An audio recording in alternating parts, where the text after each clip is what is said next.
So growing up, I always got drugged into basketball stuff because of my older brother. So when I was in 3rd grade and I think he was in 6th grade, I had to play in his little league. So I'm gonna leave a story about my little league experience for another time, but just know we was 2 packs of ass that year.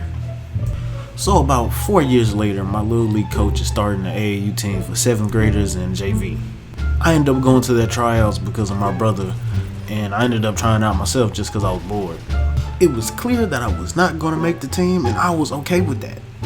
But my old coach must have had old plans because in a shocking turn of events, I made the team.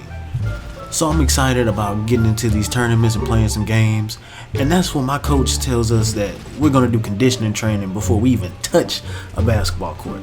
That first day of conditioning training was hell. I came out of that practice looking like Paul Pierce.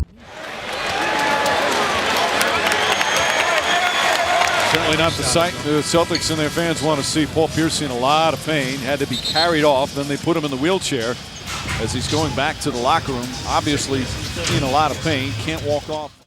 By the end of 2 weeks, I knew I couldn't take it anymore. So I decided to fake an injury.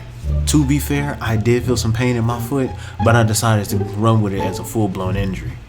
It felt so good to miss that first practice that I decided to extend how long I was going to be suffering from this injury. Unfortunately, this was a bad move because when my foot wasn't getting any better, I had to go to a doctor. When I got to the doctor's office, my main goal was to avoid an x-ray. But just in case I did have to take an x-ray, I had a contingency plan. The night before my doctor's visit, I went ham on my foot. I'm talking punching my foot, banging my foot against the wall, stepping on my foot with the other foot. If I could do anything to hurt my foot, I was gonna do it. There was no way I was showing up to that appointment without a messed up foot. After I took my x-rays, I got my results and it turned out I had a stress fracture in my foot. I was relieved because now I could set out of practices guilt-free. But the problem is, my foot started to hurt a lot more after that night I roughed it up. In the latter half of my rehab for my foot, my team finally was allowed to participate in tournaments. During one of the tournaments that I sat out of, my team only had 5 players on the roster.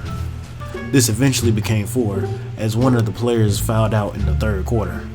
Down to 4 players, if my team didn't produce another player, then they'd have to forfeit. But me, being the dumbass that I am, decided to play through my injury for my team. I finished that game with 0 points and about 3 rebounds. I was a non-factor on the court. To add insult to injury, I aggravated my foot during that game. So what's the lesson of the story? Never fake an injury, and never injure yourself while trying to fake an injury. Thank you, that's the end of the video. Please like and subscribe if you're new, and leave a comment down below what's your funniest basketball story. This your boy Jay, and I'll catch you in the next one.